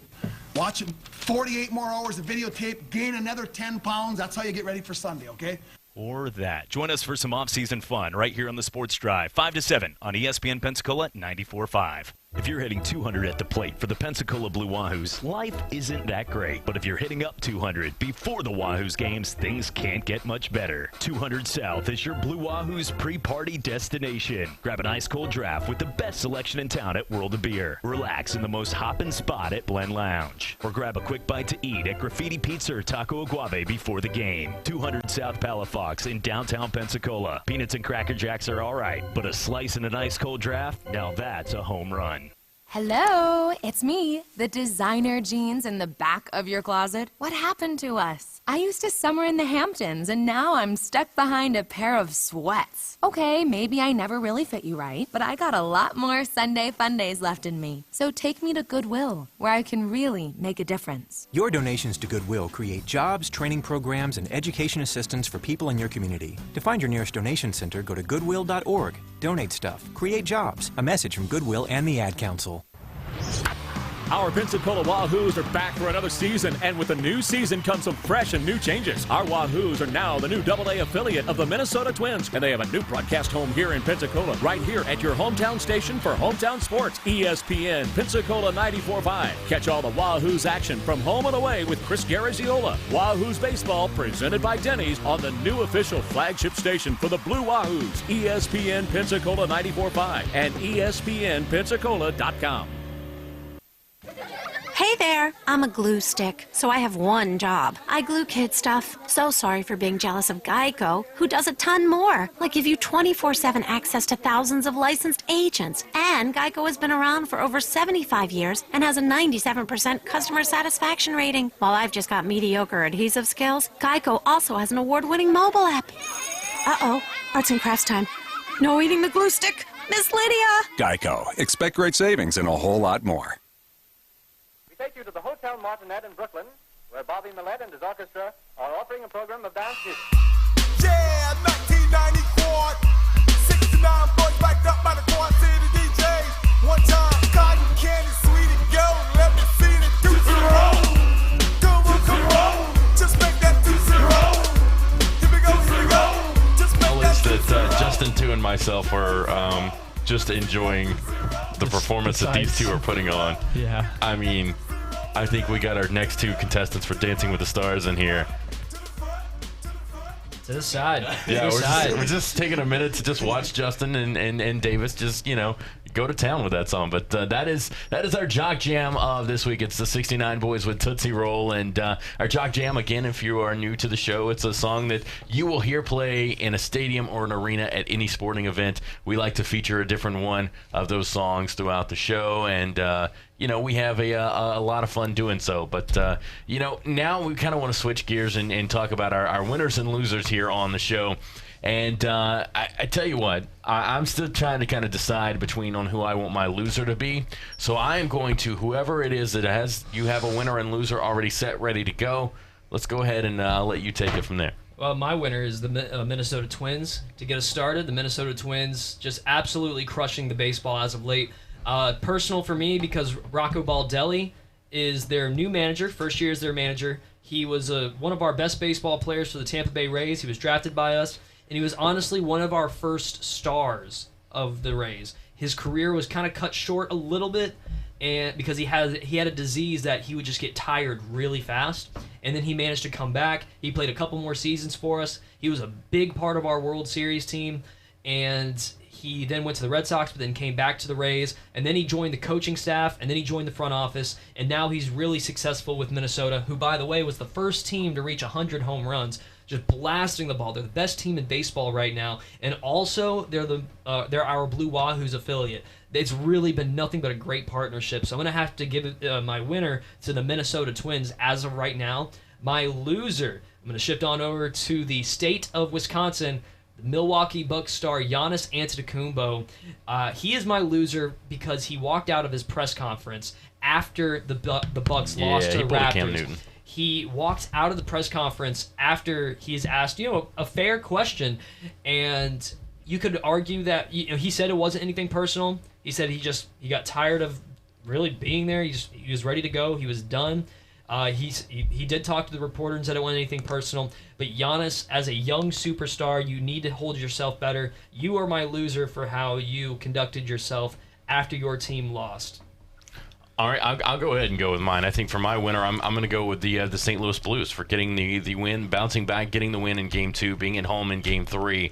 I think that's really going to help them. And like I said, when we were talking about the Stanley Cups a while ago, this is a team that should have won Game 1 as well. They were up 2-0 in that game. So I think that they've got a great opportunity in this NHL Finals. And I'm going to give my winner to the St. Louis Blues. And, for my loser, I'm actually going to go back a few weeks.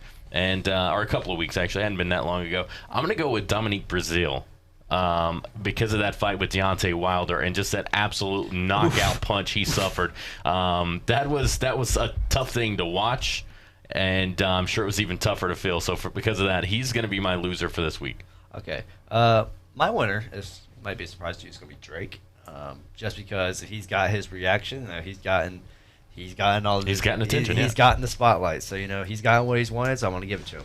My loser, however, is going to be Florida softball pitcher Kelly Barnhill, because the other day in the game, Oklahoma State versus Florida, first round of the World Series, Kelly Barnhill had only allowed 2 hits all game. They were both home runs to the same person, who happened to be the pitcher Samantha Snow, and they lost the game 2-1, and she only allowed 2 hits, and they were both just happened to be home runs. So, Kelly Barnhill, you are my loser.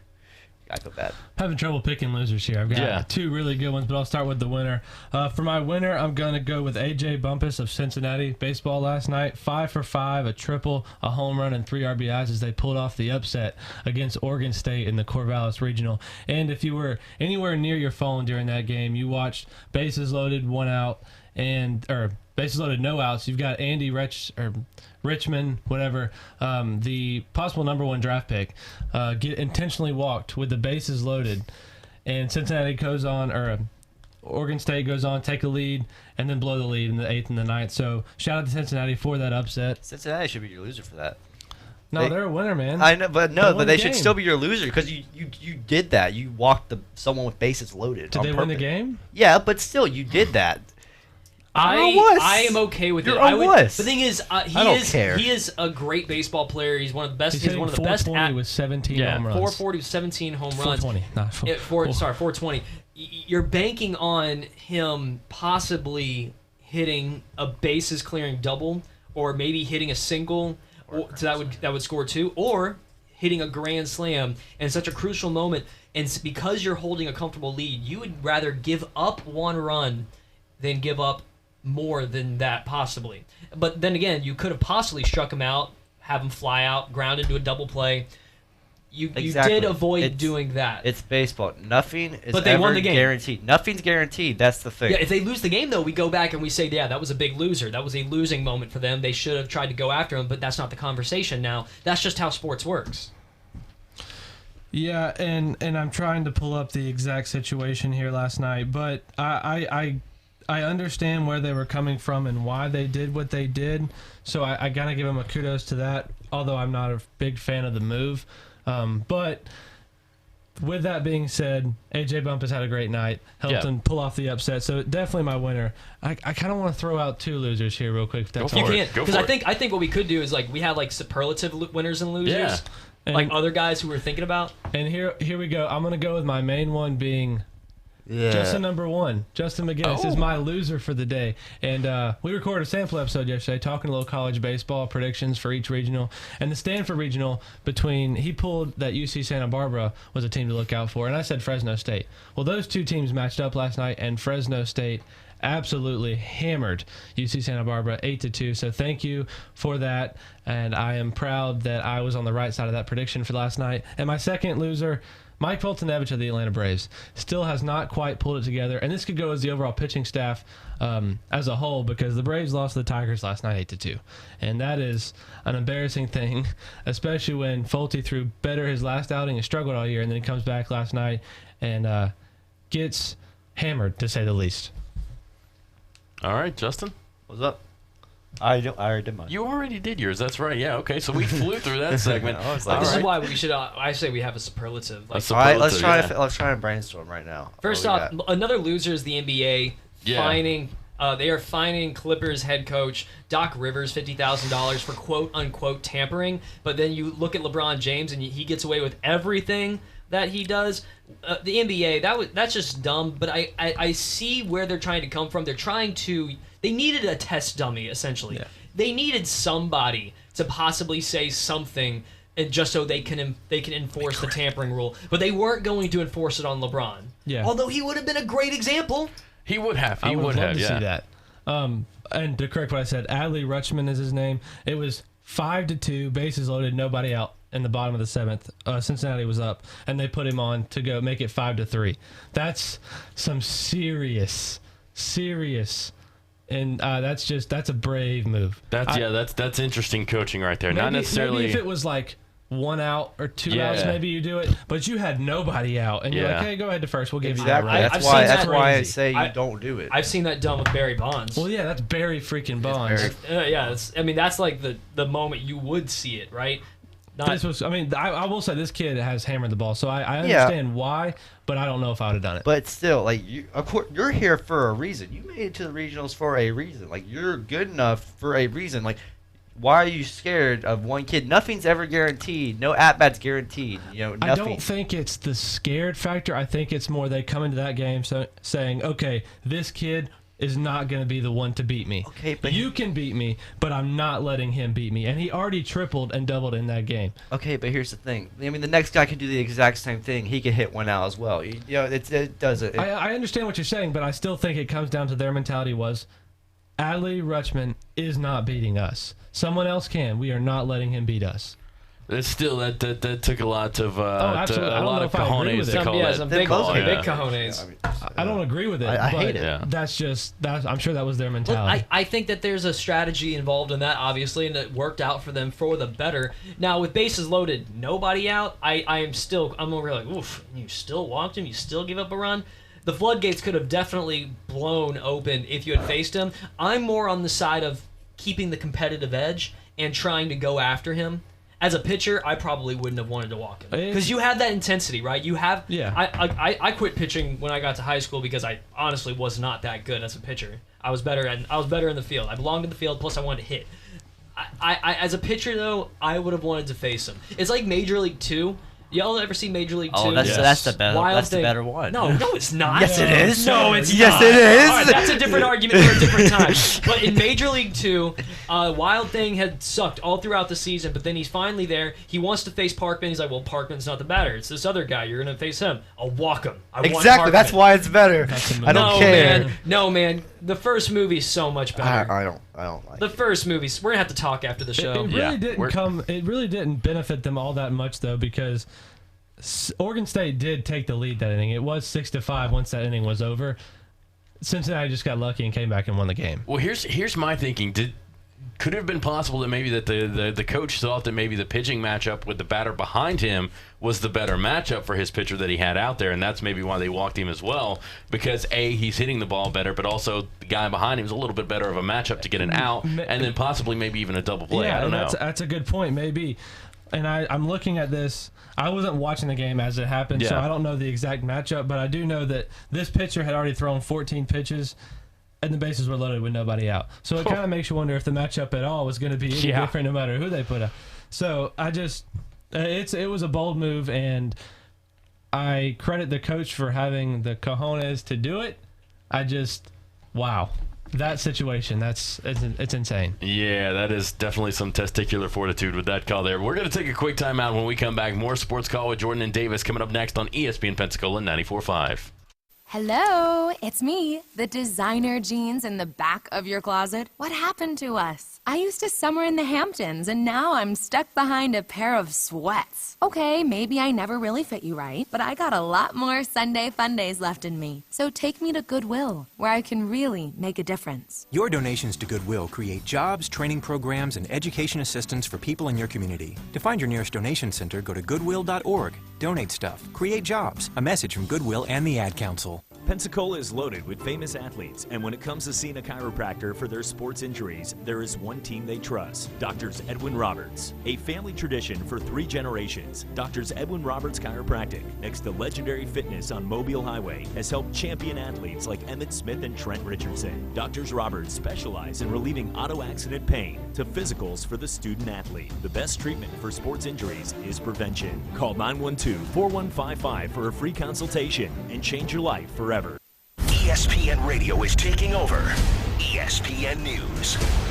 You can now watch your favorite radio shows all in one place. From Golic and Wingo.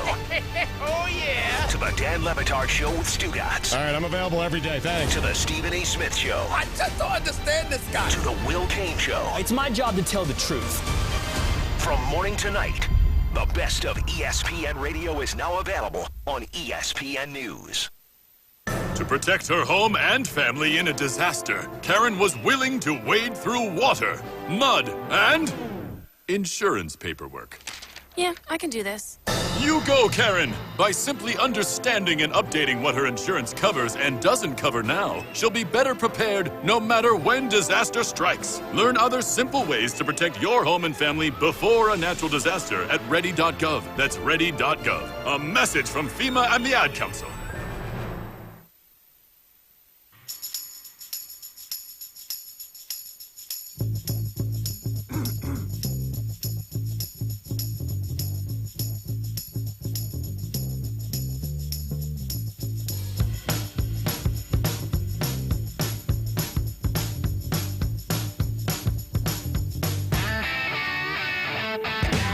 ESPN Pensacola 94.5. You're listening to Sports Call with Jordan Davis. As always, if you want to join in on the conversation, 972-194.5. And we had a really cool thing happen on May 29th. This is the major league debut of former Blue Wahoo Devin Smeltzer, starting pitcher.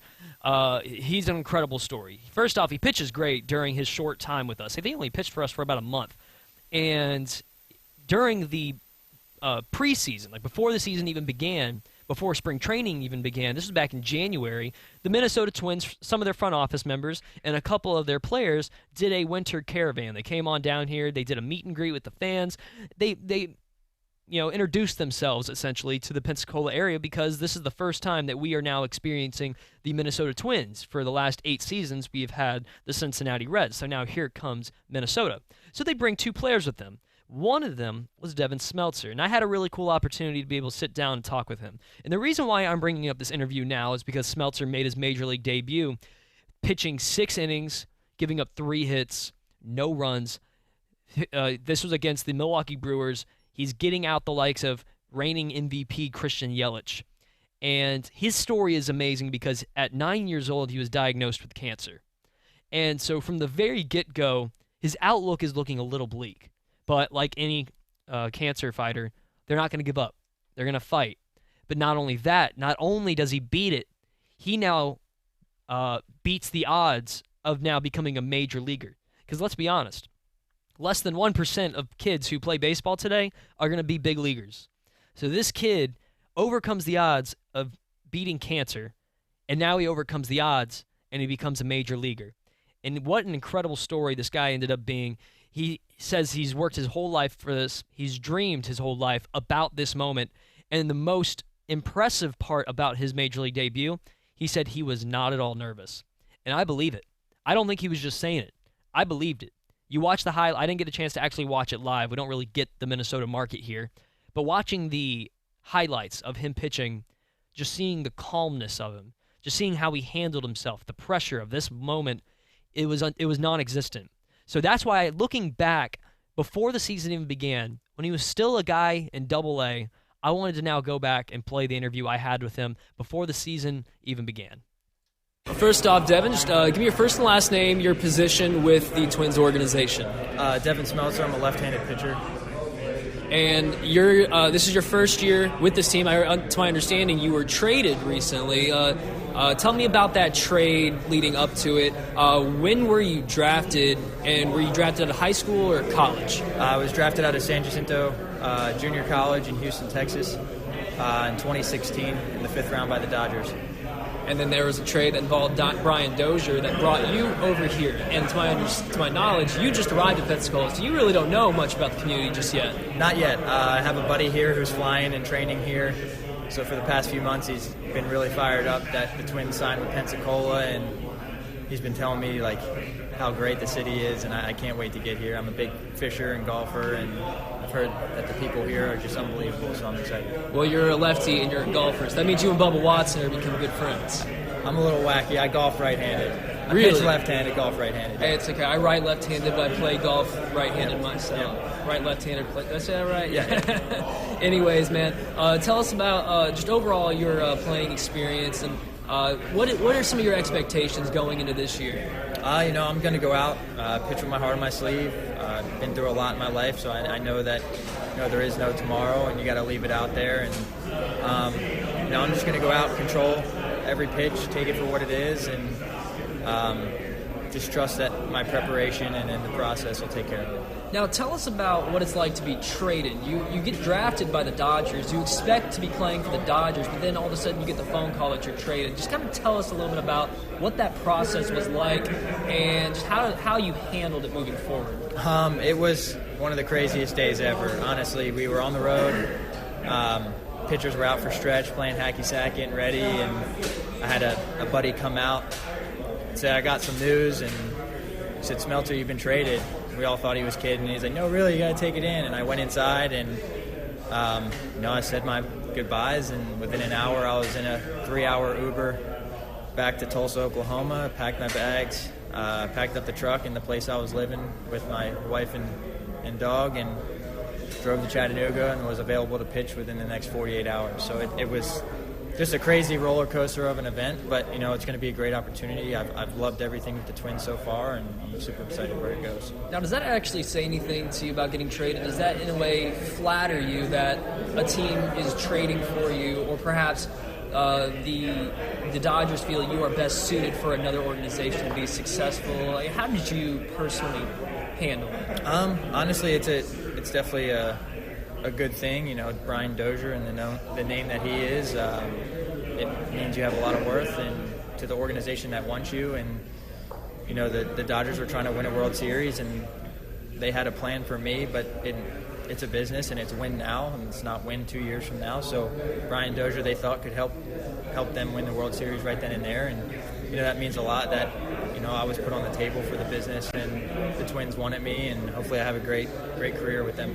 Now, growing up, is there a certain baseball player or baseball players that you idolized and perhaps are mimicking in a way? On and off the field, I always looked up to Cole Hamels and Chase Utley.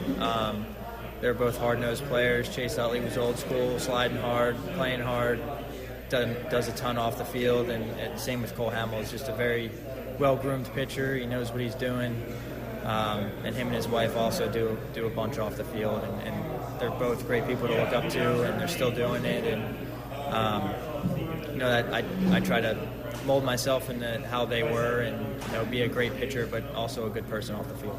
Now, during your time in Pensacola, what are some of your personal goals as you continue to develop in your career?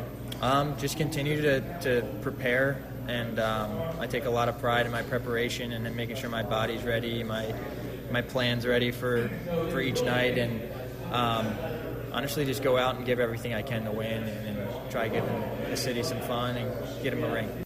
It's really cool having that opportunity to be able to talk to a player who has a lot of promise. Yeah. But then you see that player make their major league debut, and just in January, we were having that conversation. It was really cool being able to talk to Devin Smeltzer that day, because also I didn't really know him. I had no idea who this guy was. I was introduced to him that day. That day was the day I was introduced to him, and I got to speak with him. Tyler Wells was another guy that was also there. This guy's 6'8", and he's a pitcher, but he's currently on the IL. It's the injured list now. It's no longer called the disabled list. Which I kind of like that, because you're injured. You're not. I hate to think like you're disabled now. Yeah. Like you're injured. So, but that's Tyler Wells. You'll get a chance to see him one day. But to see Devin Smeltzer really, really quick just move through the minors and have the debut that he did, it was awesome having have that opportunity. And one of the things I wish I had the opportunity to do was have my Ride in the Pine interview with him, so that way I could introduce him more to the fans that are out there. And by the way, I'm going to go ahead and plug myself. Feel free to go on our Facebook page and check that out and share it and like it. One of the things I'm noticing is that a lot of these players, whenever they come across their video, they share it. So now their family and friends share it, and that's where it really takes off. And shout out to this one lady. I'm going to give Ryan Mason. Your mother has been really awesome and has been helping me out a lot, because she's a really, emphatic person. One of your friends says I'm really annoying. So shout out to that person that says I'm, quote, so annoying as an interviewer. So, hey, you can't win them all. So shout out to that lady. I honestly was laughing when I came across that. But it happens. You're not going to be in media and everything's going to be complete praise. I've been called worse since I've joined this wonderful company. So I'll take being so. I apologize for calling you annoying. that, Davis. I apologize for calling you that. Do you really? Do you really? I want to No. I really want to wonder if I ever get that, I probably will. I want. Oh, you will. I want to know what it's going to be. It's happening right now. Just go ahead and accept the fact that people are probably negatively thinking about you right Call now, in, but they're not please. willing. I would like to hear. Looks like a surfer dude. Yeah, I want you to bury me right now. I want it now. Go ahead and comment right now if you want. No, not none of y'all. I just want to hear it. Riding the Pine, I'd like to give a shout out. I would like to think that Riding the Pine did this. Jalen Davis, we interviewed him on Thursday, and he hit 2 home runs into the Bay that night. So maybe, Davis, the Riding the Pine effect has taken its toll. I think so. It's starting to take off. As a matter of fact, if you go to the Blue Wahoos Instagram page right now, you will see a pretty sweet bat flip from Jimmy Kerrigan, center fielder for the Blue Wahoos. Well, I got to interview him the next day, and it's on Facebook. In fact, that one's being shared quite a bit now. He bat flipped. My last question was, how sweet was that bat flip? Like, how'd that feel? He's like, I mean, I wasn't planning to do it. It just kind of happened. I really meant no disrespect. I was like, man, what a PR thing to say. Like, how did you feel about that bat flip? Like, that was pretty sweet, wasn't it? Like, let me just. I got a remote in my pocket. Let me just turn the camera off. All right, camera's not rolling anymore. What did you really think of it? What did you really think? Nah, he didn't say that. But a lot of these guys have been really cool. But then, yeah, he had a sweet diving catch yesterday to preserve their 2-1 win over the Mississippi Braves, which is a huge win. The Blue Wahoos, they've been kind of on a little bit of a slide. They haven't been winning as much. But then again, we go back to guys like Devin Smeltzer are getting called up. And some of them are in the majors now. Others are at AAA, and they're losing some of those players who they were winning with. So you have these new guys coming in, and I think the chemistry changing a little bit. And I think it's still funny that you say that they've been on a slide and they haven't really been winning lately, but yet they're still winning compared to some of the other teams inside the Southern League. They just have dropped off from what they were. That tells you how good this team actually is. Yeah, they're the best team in the Southern League, period. Yeah. So I think they have like an 8-game lead in their division, the South Division. They take on the Braves again tonight. First pitch is going to be at 6:05. These weekend games start a little earlier, but if you're not going to go out today, but you want to go tomorrow and sit in that heat, oh my goodness, it's Family Sunday. I mean, that's a really cool day, and the tickets are affordable, like $5, pretty much $7, I think, for a general admission ticket. Roll your sleeves up. Roll your sleeves up. Bring a towel. Sit out in the outfield grass. I personally really like going out there. First pitch will be out 1:05. Game, you got a free beach towel, so just take that to the game with you on Sunday. Yeah. See, I couldn't make it. We couldn't make it to the game yesterday. We were walking in the parade. Yeah. Yeah. Like, we had. Justin and I were over here holding the flags. Yeah, I got my flag stuck in a traffic light. Yeah, these flags, by the way, if you've never seen us walking in a parade, which, by the way, if you ever want an opportunity to meet us, a parade would be a great opportunity because we walk in most of them. Justin and I had to carry flags. We have 2 Cat Country flags, our sister station, and let's be honest, they're the main attraction, and then we're all just kind of there. But it's great for ESPN because, we're still a fairly new station, and we want to continue to be public and get out there. So I'm holding the ESPN flag. Justin's holding our news radio flag which for our sister station. The heaviest, by the way. I would agree, is the heaviest. The ESPN one wasn't that heavy at all. No, because y'all have the plastic poles.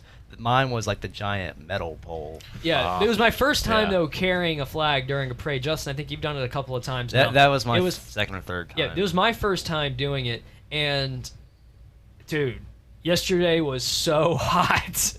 I was holding that flag and having to try and wipe my face while I'm walking. I wear glasses, so I'm having to take off my glasses. My glasses starting to fog up as I'm doing this. I had a scratch, so I would just put a scratch on my head, so I just put my head against the pole and just start doing that. And there are times where we weren't paying attention, and our side is our parade has stopped, but we're in the front and we haven't noticed that they've stopped, so we're still walking and we look behind and everyone's stopped.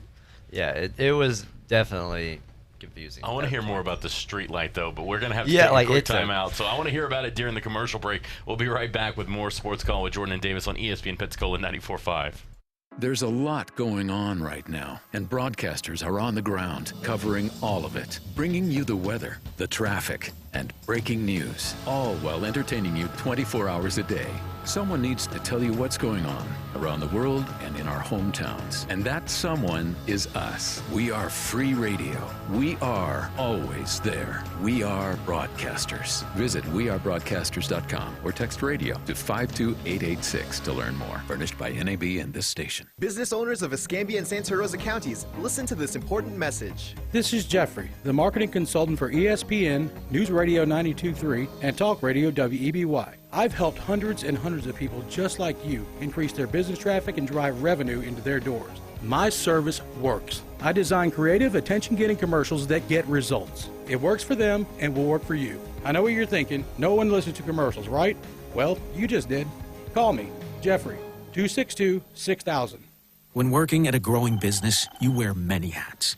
The new business hat, the buying toner for the copy machine hat, the sifting through tons of resumes hat. You can throw away that last hat thanks to Indeed.com. When posting your job, Indeed lets you add screener questions that give you a less time-consuming route to your short list of qualified candidates. So go ahead, dust off that extra long lunch hat. Hiring's better when you've got your short list. Save time on hiring when you post a job on Indeed. Get started today at Indeed.com/hire. Florida, with its sunny weather and beautiful beaches, is a great place to walk and bike. Alert Today Florida encourages you to think beyond the driver's seat. Consider making a trip or two per week on foot or by bike. Active transportation like walking and biking can improve your health, reduce stress, and give you a few minutes to enjoy the sunshine. And here are a few tips to help you walk and bike safely. Remember, when walking, cross in the crosswalk and obey the pedestrian signals. And when riding, obey traffic laws and always ride in the direction of traffic, because safety doesn't happen by accident. Hi, I'm Danica Patrick. Watching my nieces grow, play, and learn is amazing, but not every child gets to be carefree. 1 in 6 kids in the U.S. are hungry. This breaks my heart, and it's something that Feeding America is working to change. Each year, the Feeding America network of food banks rescues billions of pounds of good food that would have gone to waste and gives it to families in need. To help, visit feedingamerica.org. Brought to you by Feeding America and the Ad Council. Josie's on his vacation far away. Come around and talk it over. So many things that I wanna say. You know I like my girls a little bit older. I just wanna use your love tonight. I don't wanna lose your love tonight. ESPN Pensacola 94.5. Welcome back into Sports Call with Jordan and Davis, having some fun here. And I did hear the story during the commercial break of Justin in the traffic light yesterday with the wind feather. And by the way, if there are any traffic delays because of a street light being out on Palafox, you can blame Justin. He's the one that did it yesterday during the parade. No, all road signs and all street lights down there are fine. There's no delays going on right now. We don't do traffic here. We can, but we don't. But we can get in here, and we're going to start this new segment. And Davis, it was your idea, so I'll let you introduce it. So this is we're always going to finish the show off by giving you a quick story that we didn't really have a chance to talk about. We may have mentioned it once, but we didn't really get a chance to talk about it. And what these segments are called are kickers. They're just quick segments that don't really require too much discussion. It also depends on how we give our take on it. Right. So it's just we're going to give a quick hit on it. We're going to talk it. We're going to give you the quick story. Going to give you a quick little opinion, maybe, if you want to call it that, on it, and then we'll move on. So we each are going to share a story that we really didn't get a chance to talk about during the show, and we're going to round off with what we usually do. We give our game predictions. We have Game 2 tomorrow night on the NBA Finals, Game 3 tonight for the Stanley Cup Finals. So we're going to give those predictions here in just a moment. But I do want to talk about my quick story, and that is Hank Haney. Who's Hank Haney? Hank Haney is the former golf coach to Tiger Woods. He also has his own show on Sirius XM Radio. Yeah. Recently, he went on air and he was asked, so who do you think is going to win the women's U.S. Open, which is, I think, going on this weekend? And he says, oh, that's this weekend? Oh, I don't know.